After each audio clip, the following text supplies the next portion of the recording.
महाराष्ट्र विकून सत्ता टिकवण्याचा डाव, लाडकी बहीण योजना निवडणुकांपुरती, मागासवर्गीय आदिवासींवर अन्याय, वडेट्टीवार. तुमच्या जोरावर महायुतीने राज्यात सत्ता स्थापन केली, त्यानंतर तुमचा विसर पडला, हप्ते देणे बंद केले, अनेकांना योजनेतून बाद केले. आता स्थानिक स्वराज्य संस्थांच्या निवडणुका येऊ द्या, त्यामुळे पुन्हा एकदा लाडक्या बहिणींसाठी हप्त्याची जुळवाजुळव सुरू केली जात आहे. पण तुम्ही सावध रहा. विधानसभा निवडणुकीपूर्वी ज्यांना लाभ दिला त्यानंतर त्यांना अपात्र ठरवलं. स्थानिक स्वराज्य संस्थांच्या निवडणुकीनंतर उरल्यासुरलेल्याने बाहेरचा रस्ता दाखवला जाणार आहे. त्यामुळे स्थानिक स्वराज्य संस्थांच्या निवडणुकीत मोजून बदला घ्या, असं आवाहन काँग्रेस विधिमंडळ पक्षाचे नेते विजय वडेट्टीवार यांनी लाडक्या बहिणींना केलेलं आहे. यावरून आता नव्या वादाला तोंड फुटण्याची शक्यता आहे. विधानसभेच्या निवडणुकीत लाडकी बहीण योजना गेम चेंजर ठरलेली आहे. महायुतीला मोठ्या प्रमाणात बहुमत मिळाले, त्यानंतर मात्र लाडक्या बहिणींसाठी आर्थिक तरतूद करताना सरकारला तारेवरील कसरत करावी लागत असल्याचं दिसून येतंय. सामाजिक न्याय विभाग आणि आदिवासी विभागाचा निधी लाडक्या बहिणींसाठी वळवल्याने मोठा वाद निर्माण झाला होता. त्यानंतर लाडक्या बहिणींची संख्येत कपात करण्याचा निर्णय घेण्यात आला. पडताळणी करताना काही सरकारी कर्मचारी असलेल्या बहिणींनी सुद्धा याचा लाभ घेतल्याचे आढळून आले. सुरुवातीला सरकारी बहिणींना स्वतःहून लाभ सोडण्याचे आवाहन करण्यात आले, त्यामुळे आता कारवाईचा बडगा उगारण्यात आलेला आहे. त्यानंतर केंद्र आणि राज्य यापैकी एकाच योजनेचा लाभ घेता येईल असे फरमान काढण्यात आले. तर असं आहे की सत्तेसाठी ही लोक सत्ता मिळवण्यासाठी वाटेल त्या स्तराला जाऊ शकतात.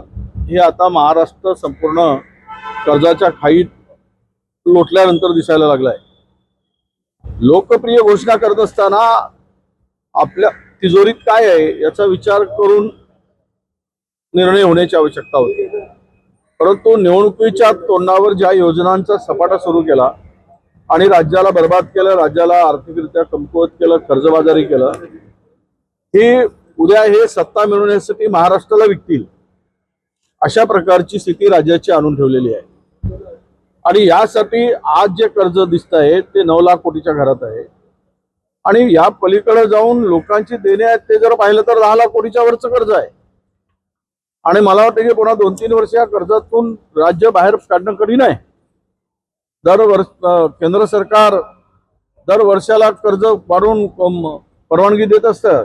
एकीकडे सांगतात 25% कर्ज काढू शकतो स्थूल उत्पन्नाच्या, आणि आता 20% जवळपास गेलेला आहे. ते सांगते अरे कर्ज तर 25% नाही 50% काढाल, पण आपली कुवत आहे का, आपल्याकडचे रिसोर्सेस आहेत का, आणि आपल्याकडचं सामान्य महाराष्ट्राची एकूण जी या सगळ्या परिस्थितीमध्ये उभं करायसाठी पुन्हा आर्थिकरित्या तुमची क्षमता नाही.